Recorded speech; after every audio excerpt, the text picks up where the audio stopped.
In this video, you will learn on what to do during an earthquake. But let's take a short study about earthquake. Earthquake is the vibration or tremor of earth crust. The place where the earthquake originates is called its focus. The epicenter is the location on the surface directly above focus. Earthquakes occurs when there is a volcanic activity or maybe a sudden release of energy from Earth's layer. Earthquakes are very destructive. Strong earthquakes claim both human and animal lives. Cracks on the ground, hillside may slide or can cause huge landslide. But the big question is, do you know what to do when earthquake occurs? Please watch this video until the end and you will learn something and prepared for any circumstances. Wherever you are, when earthquake starts, take cover immediately.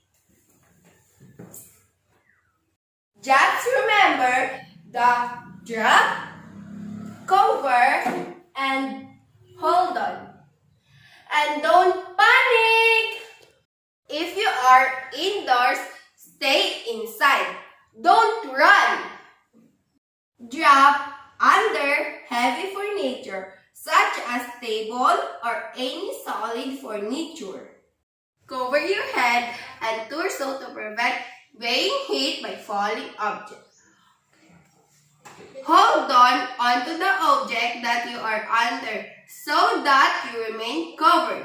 Stay away from windows and shelves with heavy objects. If you are outdoors, stay outside. Go to an open area away from buildings, trees, and houses, electric lines.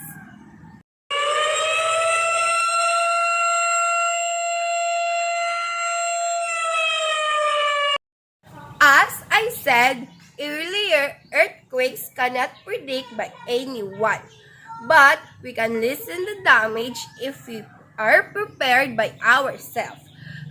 So be prepared and have a quick sense of mind to stay at all times, and before I end, always have faith and trust in the Lord.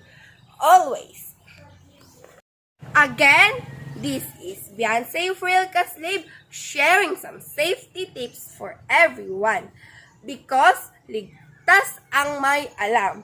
Have a good day ahead. Bye!